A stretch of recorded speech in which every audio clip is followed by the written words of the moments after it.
তো বন্ধুরা তোমাদের সবাইকে আমার আরেকটা নতুন ভিডিওতে স্বাগতম। আজকে কথা বলবো, আজকে কোনো আনবক্সিং ভিডিও নয়, রিভিউ ভিডিও নয়, এটা একটা ফার্স্ট ইমপ্রেশন ভিডিও। তো 2025-এ এটা মোটোর তরফ থেকে ফার্স্ট ফোন। তো 2024-এ মোটোর তরফ থেকে সব থেকে হিট ফোন ছিল মোটো H50 ফিউশন। সেই ফোনের সাকসেসার 2025-এ চলে এসছে মোটো H60 ফিউশন। তো এই মোটো H60 ফিউশন ফোনটিকে নিয়ে এই ভিডিওটিতে কথা বলবো। আনবক্সিং ভিডিও আসবে, একটু দেরি হয়ে আসবে, কারণ এখনও সে ফোনটি কিন্তু কিনিয়ে নিয়ে আমি এই ফোনের পুরো ডিটেলসটা এই ভিডিওতে আলোচনা করে। তো চলো ভিডিওটি শুরু করে নেওয়া যাক। এটা হচ্ছে মোটো H60 ফিউশনের ফার্স্ট লুক, যেটা ডিজাইনটা হয়তো নতুন লাগবে না, তবে ক্যামেরা ফ্রেমটা একটু নতুন, কিন্তু ডিজাইনটা নতুন লাগবে না, কারণ এরকম ডিজাইনে মোটো সাধারণত ফোন লঞ্চ করে থাকে। এমনকি মোটো H50 ফিউশনের ডিজাইনটাও প্রায় সেম, শুধু ক্যামেরা মডেলটা একটু চেঞ্জ করে দিয়েছে। তবে এই ফোনের যে কালারগুলো একটু ইউনিক করার চেষ্টা করেছে, কালারগুলো তোমার পছন্দ হয়ে যাবে এক চান্সে, ইউনিক কালার।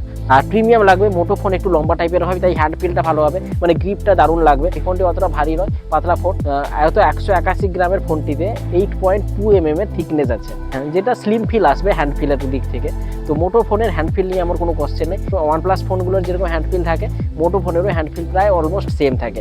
দুটো ফোনেরই হ্যান্ড ফিল আমার খুব দারুণ লাগে। আর এই ফোনটির হারমোনিয়াম ডিজাইন বলে, কোম্পানি থেকে এটাকে বলেছে হারমোনিয়াম ডিজাইন, তবে ভেগাল লিদারের ফিনিশ আছে, তো ভালো লাগবে। ডিউরেবিলিটির দিক থেকে একটু এক্সট্রা এগিয়ে গেছে মোটো H50 ফিউশনের থেকে। তো সেই ফোনের তুলনায় এই ফোনটিতে মিলিটারি গ্রেডের আপগ্রেড দিয়েছে, সেই মিলিটারি গ্রেডের সার্টিফাইড করেছে। H50 ফিউশনে IP68 পর্যন্ত রেটিং ছিল, কিন্তু এই ফোনটিতে মোটো H60 ফিউশন ফোনটিতে IP68 তো আছেই আছে, IP69-এরও রেটিংস আছে।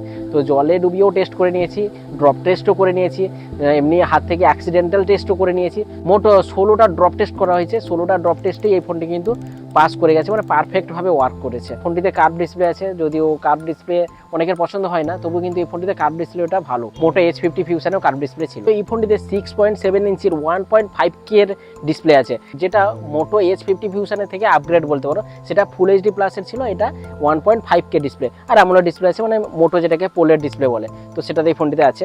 120 Hz এর রিফ্রেশ রেট আছে, HDR10+ এর সাপোর্ট আছে, আর ইউটিউবে 4K HDR এর ভিডিও তোমরা দেখতে পারবে। আর মাল্টিমিডিয়া এক্সপিরিয়েন্স আমি ভালো, আউটডোরে ইনডোরে সব জায়গায় মাল্টিমিডিয়া এক্সপিরিয়েন্স কিন্তু ভালো। ব্রাইটনেসটা কিন্তু টপ নচ, মানে 100% ট্রু ব্রাইটনেস এই ফোনটিতে লক্ষ্য করতে পারবে। কালারগুলো এক্সপিরিয়েন্স কিন্তু দারুণ লাগবে। বেজেলস এত বেশি নাই, 96.3% এর স্ক্রিন টু বডি রেশিও দেখতে পাবে, মানে ভাবো বেজেলস প্রায় নেই বলতেই চলে। তো মাল্টিমিডিয়া এক্সপিরিয়েন্সে কার্ভ ডিসপ্লে কিন্তু খুব দারুণ ওয়ার্ক করবে।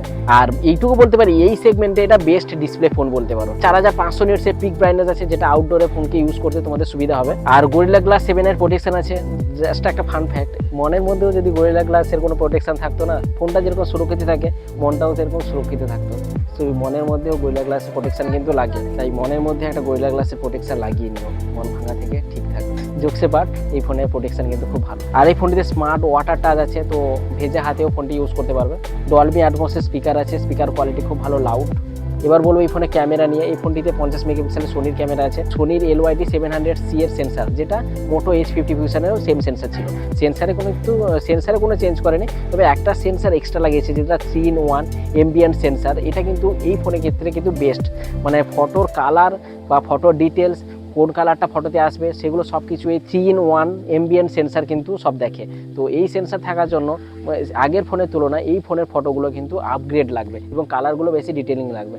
যদিও আমি এই ফোনের ক্যামেরা টেস্ট করিনি, যেহেতু আমি বলেইছি এটা আনবক্সিং ভিডিও নয় বা রিভিউ ভিডিও নয়। ক্যামেরা টেস্টিংয়ের পরে ক্যামেরাটা বলতে পারবো, যে হাতে লাইভ টেস্টিং করা যেটাকে বলা হয়, তারপরে ক্যামেরা এক্সপিরিয়েন্সটা বলবো। মানে ক্যামেরা ফিচার্সগুলো বলে দিচ্ছি। 13 মেগাপিক্সেলের আলট্রা ওয়াইড সেন্সার আছে, যেটা 32 মেগাপিক্সেলের সেলফি ক্যামেরা আছে। তার এই ফোনটিতে ব্যাকে 4K 60 fps ভিডিও রেকর্ডিং করতে পারবে, আর সেলফিতে 4K 30 fps ভিডিও রেকর্ডিং করতে পারবে। তো 4K দিয়েছে, খুব ভালো ব্যাপার। অনেক ফোনে এইরকম বাজেটে 4K দিতে চায় না সেলফিতে, তো এই ফোনের সেলফিতেও 4K দিয়েছে। এবার বলবো এই ফোনের প্রসেসর নিয়ে। তো পারফরমেন্স নিয়ে, এই ফোনের পারফরমেন্স ঠিক ভালো।